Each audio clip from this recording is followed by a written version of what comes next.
Good afternoon. It's the 14th of May and I'm Robert Eastham, here with Jamie McMurray to bring you today's news and sports headlines.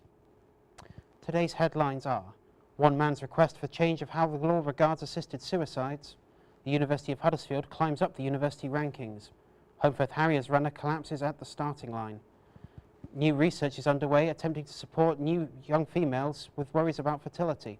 And I will be bringing you the latest sports news. A West Yorkshire man is attempting to change the laws governing the right to die in the Court of Appeal today. 58-year-old Paul Lamb is paralysed from the neck down following a car accident and is wanting to seek help from a medical professional to end his life. The aim of the ruling is to give trained medical professionals a defence for murder charges. Last year, the High Court turned down the attempt to change the law, claiming that Parliament should be making the decision. We asked members of the public for their opinions on assisted suicide. I'm fine with it. If someone wants to die, they have the right to die. I'm a Christian myself, so I don't believe in killing yourself. I think if it's looked into very, very carefully, I am for it.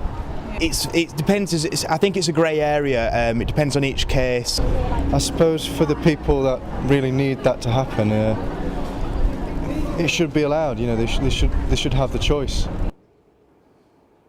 The University of Huddersfield has risen 9 places in the latest Times Good University Guide league tables. The annual list grades universities on student satisfaction, teaching excellence, research quality, high-level results and other criteria. Previously ranked 44th equal, Huddersfield rose to 35th. Director of Planning Information for the university, Nigel Phillips, stated, implementing changes following the university strategy were not made for the sake of climbing the league tables alone. That was an added bonus, and it was all about improving the experience for the students. We've got to learn. Student Union President Matt Wilton spoke to us of the strategy the university took to excel. We've got the Learning and Leisure Centre, which is now being built on campus, which has got a sports hall, gym, student union, and obviously there's all manner of things can go on inside there. It's not just what it is at the moment. A sports hall can become an event holding place, so you could have a band on there for argument's sake. It's got big bleacher seats and what have you, so the possibilities are endless really in terms of improvement for that. A runner about to take part in a Greenhead Park Run event collapsed at the starting line following a heart attack. Sean Doyle, an accomplished runner and member of Homefirth Harriers, was saved thanks to the actions of 3 doctors who were themselves about to take part in the race.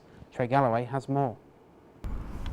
A man is suspected of having a heart attack after collapsing just before Huddersfield Run on Saturday. Sean Doyle was about to take part in the Greenhead Park Run when he collapsed. He was given emergency first aid from 3 doctors who were taking part in the run, and within minutes an ambulance arrived. He was rushed to the Leeds General Infirmary and placed into an induced coma. Mr. Doyle had participated in as many as 8 park run events and was regarded as a fit man, also having completed runs such as the London and Blackpool Marathon. He is currently in the cardiac unit at the General Infirmary, however was brought out of coma late on Sunday. He is now managing to move around and talk to his family. Greenhead Park has hosted more than 100 park runs with participants averaging just below 200.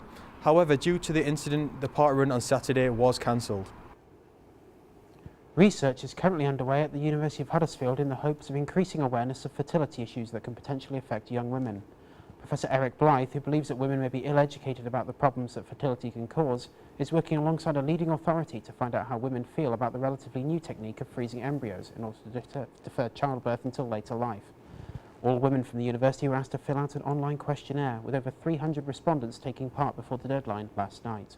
Professor Blythe is said to be releasing important information about this study this afternoon. We'll have more on this story for you tomorrow. And now over to Jamie for the sports news. Jamie? Thanks, Rob. In rugby league, Huddersfield duo Joe Wardle and Leroy Cudjoe could face bans after being charged with punching offences in Saturday's game. In cricket, Barnsley-born cricketer Catherine Brunt was last night named Women's Cricketer of the Year by the England and Wales Cricket Board. She has been an integral part of the Women's England team, giving many solid and impressive performances throughout the year, including taking 12 wickets during England's ICC Women's World Cup campaign in India. This is the 3rd year Brunt has claimed the title, with previous wins coming in 2006 and 2010. That's all for the sports news now. We will have more later today. And that's all we have time for now. For more news and updates, join us at 4 o'clock or go to mhm.hud.ac.uk/broadcast/Group B. Goodbye. Goodbye. Thank you.